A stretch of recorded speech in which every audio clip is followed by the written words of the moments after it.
Good to go? That's what you want. Absolutely. She accepted immediately. Oh, this is Holly, by the way. I'm so Hi, sorry. Holly. Nice to meet you. She's my girlfriend, love of my life. Oh, that's sweet. She operates my cameras too, so gotta make sure she's feeling good at any given time. Yes. Yes. All right, so welcome back, everybody. I'm MF Pallytime as always, and I'm joined today by. Who am I? Oh, my name is Kent Eric Hagman. I'm the lead hero designer on Heroes of the Storm.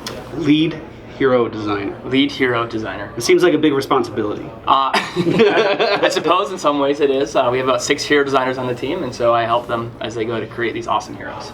I think I know about 3 of them. Oh yeah, you probably met a few of them over the years. I think I'm doing a decent job. So, 2 new heroes coming in this weekend. We have some dragon. Some dragon, not sure. It's not the leader of the Black Dragon flight, though. No, it's not. It's not that dragon. Alexstrasza. We have Alexstrasza. Very exciting. Yes. We also have Hanzo.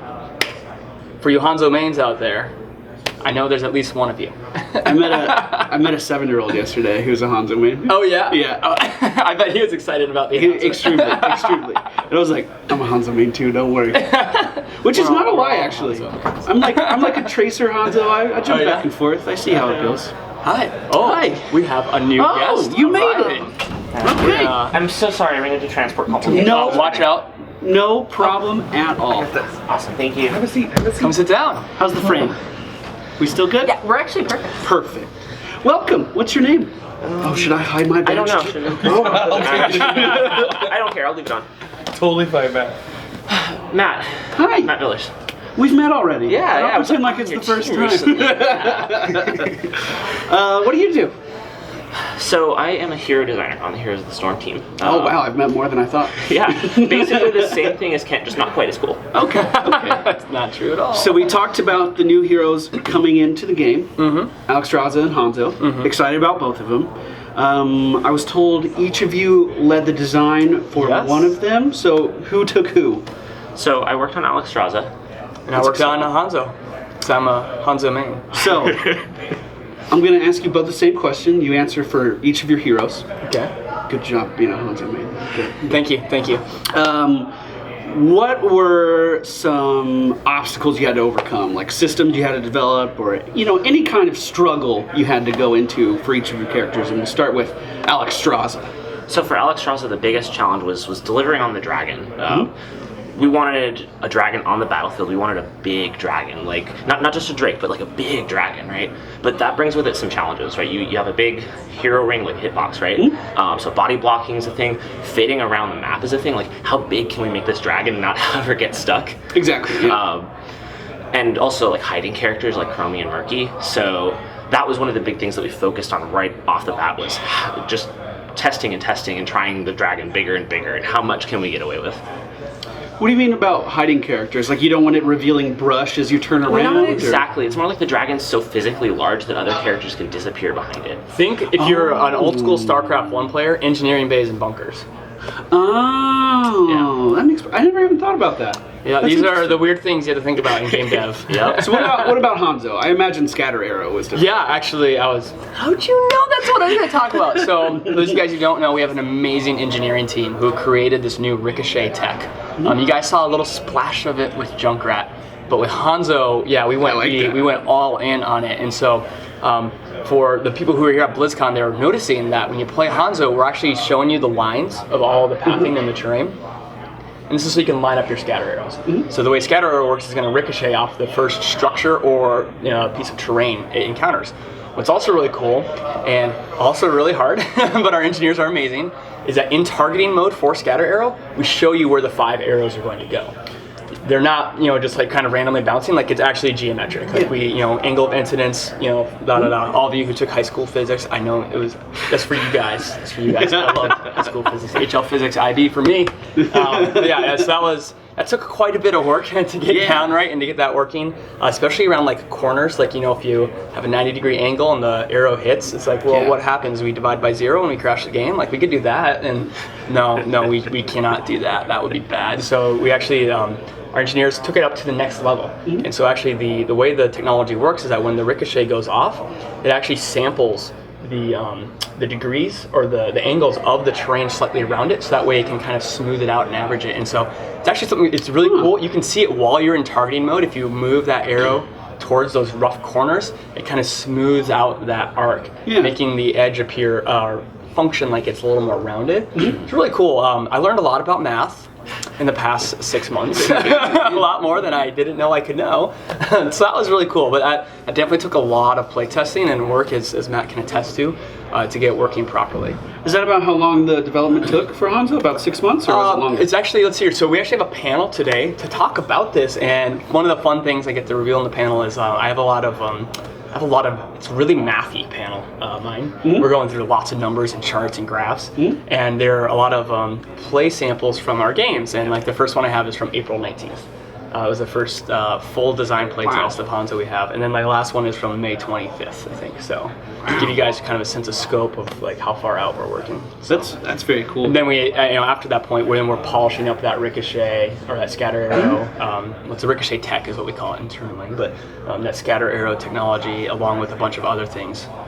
So very cool. Yeah. What about Alexstrasza? What was her development cycle like? So Alexstrasza, we knew pretty early on that we wanted her to be the BlizzCon hero, so we started very early. I want to say late January. Yeah, we padded that schedule so that Villers could tackle that one earlier. Cool. Yeah, we kind of learned with these really big epic heroes that have a lot going on, like Ragnaros. Ragnaros was an intense development cycle, so we were like, she taught us a lot.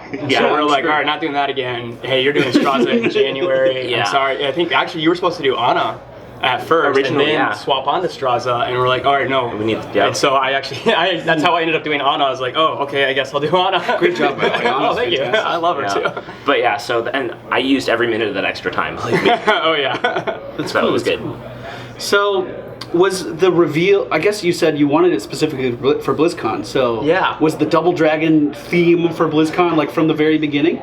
High five! Oh, absolutely. Like, we're like, how do we follow up Varian Ragnaros? Like, that was super awesome, such an epic cinematic too, right? And so we were like, well, we want to make more healers next year. And I who's remember that cooler when it comes to healers, like Alexstrasza. And then I was like, well, what's cooler than one dragon?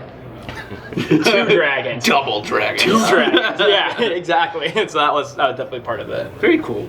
How close did you work with the Warcraft team for making Alexstrasza? So the Warcraft team is pretty. They just kind of trust us to do a good job with the heroes. So there was a little bit, but like not a ton. Good. They really helped us out though with getting us her model early on in the game, so we could play test her and get a sense of her size early. That was huge. Yeah, they gave us a temp dragon model that helped us really narrow in that scale size before they built the final model. It's actually really important. It's kind of like an architect having blueprints. You really need to know where you're going before you can make that final model. And I imagine with Alexstrasza, you had a lot of freedom for like what abilities you want to use and things like that. You can kind of, I guess, make your own design, but also kind of fill in a hole that was needed in Heroes, right? Yeah, absolutely. It was great to be able to do another support, which we definitely wanted, a unique type of support with some mechanics that we don't really see kind of in the base kit of other supports. Also, the dragon itself being kind of this super powerful healing steroid is something we don't have on our other supports, so that was awesome. But we did take really heavy inspiration from her Warcraft appearance and kind of the stuff that she does there. And all other dragons as well. Yeah, and other dragons too, that's a great like point. Like the Abundance, right? Yeah, absolutely. Abundance. Are you working on any more dragons? Why are you talking about the Abundance? I don't know what you're talking about. Yeah, both Abundance was from the Storm Drakes that you see in the Vortex Pinnacle and Cataclysm. Oh yeah. I'm sure you're well aware. Yeah, Flame Buffet from Blackwing Lair that they use there. You still have nightmares about Flame Buffet? Yeah. No, we got a handle. Okay. Right? And Stop even therapy. and even Cleansing Flame, right? Like you have all those missions where you're the red dragon, you're flying around, dive bombing with fireballs. Like we wanted to get that fantasy in there. Very well done, actually. You are a dragon expert, right? I claim to be, but I didn't even think about where all those different things came from. But now that you've said it, it makes perfect sense, actually. Villers is a hardcore WoW fanatic, Yep. and so he was perfect for the job.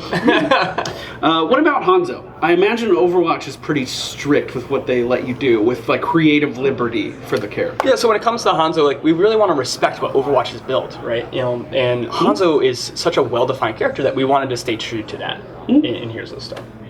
His kit seems so simple in Overwatch.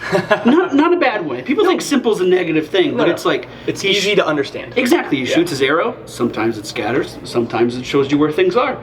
Sometimes there's 2 dragons coming out of it. 2 dragons. So how do you determine, with that basic of a kit, talents to kind of play around with that? How do you get a full-fledged heroes character, right? You know, similar thing with Ana actually happened, right? You know, Ana, you may have noticed we kind of split up her left mouse button in Overwatch into her trait, her auto attack, and her Q ability, Healing Dart, right? And so similarly with Hanzo, Hanzo's basic attack is a little bit slower than most of our attackers, and that's to kind of capture that feeling that, like, in Overwatch, he doesn't like rifle out a bunch of arrows. That's true, He kind of takes his time, right? And so that was kind of how we captured that there. But then with his Q ability, Stormbow, it's a charged up ability, and the longer he charges it, the further the arrow will go. That's again how we capture that fantasy of you're lining up the perfect shot in Overwatch. So again, we took that left mouse button and split it up into 2, right? And then obviously scatter arrow. Well, we don't have the 3-dimensionality that Overwatch has, so we had to figure out how can we make Scatter Arrow cool for Heroes of the Storm, but remaining true to like what the fantasy of creating a bunch of smaller arrows are, and not gonna lie, we've had for like a year or so, like, man, we really want to do like a ricochet ability, like it would just be really cool, right? And could we do something fun there? And that was like Hanzo's like the perfect fit, right? Yeah, for sure. So Sonic Arrow is pretty simple to translate. You know, just put it on a separate button, but that it certainly serves a really good function in Heroes of the Storm for scouting for your team, keeping you safe on the flank and whatnot. And Dragon Strike's just the coolest thing since sliced bread. Right? You're really good at giving long answers. I really like that. It's like you don't leave anything out. I don't have to ask any follow-up, but I really enjoy that. You make my job here so much easier. Oh, thank you. Oh, we did have to come up with a new ultimate for Hanzo. That actually was my follow-up question. Oh, there we go. Hey, I'll let you ask it if you want. So you have his super iconic and the best thing ever, Dragon Ultimate Ryuga Waga. Actually, this guy speaks Japanese. Do you? How do you say it? So there's how I say it. I play Overwatch it in the Japanese localization, and it's a little bit different. But the English really? Yeah. Actually, I want to hear that version. It's Ryu waga teki o kurae. Wow. Oh, I'll give a round of applause for that. This dude went to Japan and was his own tour guide because he already speak it. That's very cool. Yeah. I played French for no reason. Is it for Widowmaker? There you go. Okay, it's for one reason. Now we know the reason. So you have the super iconic ability. Yeah. Super impressive to watch. It's like it's over the top. It really is. Fantastic. It's the best thing ever. How do you come up with a follow-up to that? And how do you make it compare? So as Matt can attest to, we tried a lot of things. We tried a lot. Like, can you talk about that? Sure. We actually tried a double skill shot for a while. That's very similar to Kel'Thuzad's chains. Oh. Where like Hanzo would throw out an arrow that had like a dragon spear attached to it, and then it was really long range, and then he could fire another one. And we were like, oh, this is cool. It wasn't that cool. It's actually really cool on Kel'Thuzad in the way, like, because you have the chains that pull and the combos with his W. And that's iconic on him, too. Absolutely. Yeah. With Hanzo, it's like, well, I'm already doing, like, I'm trying to throw out Qs all the time. I don't have time to, like, manage this, you know. We also tried, we had a really cool idea, like, sounded cool conceptually, then we realized, like, it's just the worst Dragon Strike, where, like, Hanzo would, like, fire these arrows that split into, like, hundreds of little arrows, kind of like, I think we were going to call it, like, blot out the sky. Yep. Oh, yeah. You know, and kind of, like, think, like, Gul'dan's Corruption, like the 3 rings, except imagine 5 rings and they're bigger and they're more spaced out. Like, Hanzo channels and fires out these 5, and we're like, wait a minute, that's just area damage in a line. That's Dragon Strike. Yeah. Oh, dang it. Okay. And so we tried a few things before we settle on the Dragon's Arrow, which is what we got right now, which is it's a global line skill shot that'll stun in an area on the first target.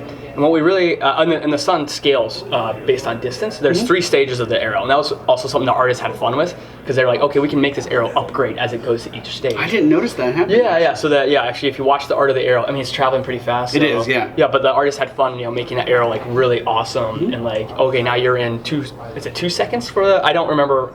So our balance guys did the final tuning. Oh yeah, no. We probably put it in at like 4 seconds, which is something like that. Probably terrible, and they tuned it to the appropriate value. So whatever it is, it's a big AOE stun. And what we like about it is actually it kind of gave Hanzo this really unique role, where he's kind of like your wombo combo assassin, if you will. So if your team has someone who can execute on a wombo combo, take Dragon's Arrow because you can set up that wombo combo with that AOE stun.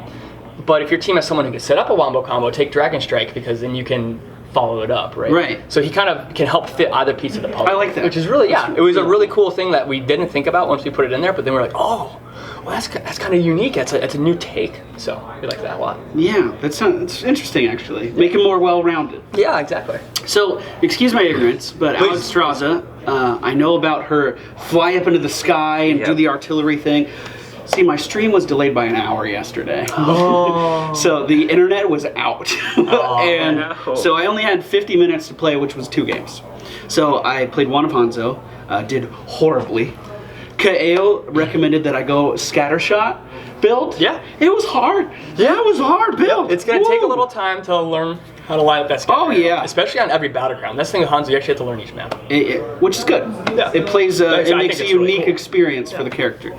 Anyway, my experience with Alexstrasza was a little limited. I went for like a hybrid build. It felt really good. I was healing. I was dealing damage. I was chasing people down. But I flew up into the air with that heroic ability, and that was so cool. I'm really glad to hear that. All of your dreams come true. I was like, this is what I wanted a dragon to do. So you fire off how many? It's 5 shots. 5 shots, and then they kind of like zero in on targets following your cursor, and then you can pick where you need to go. Yep.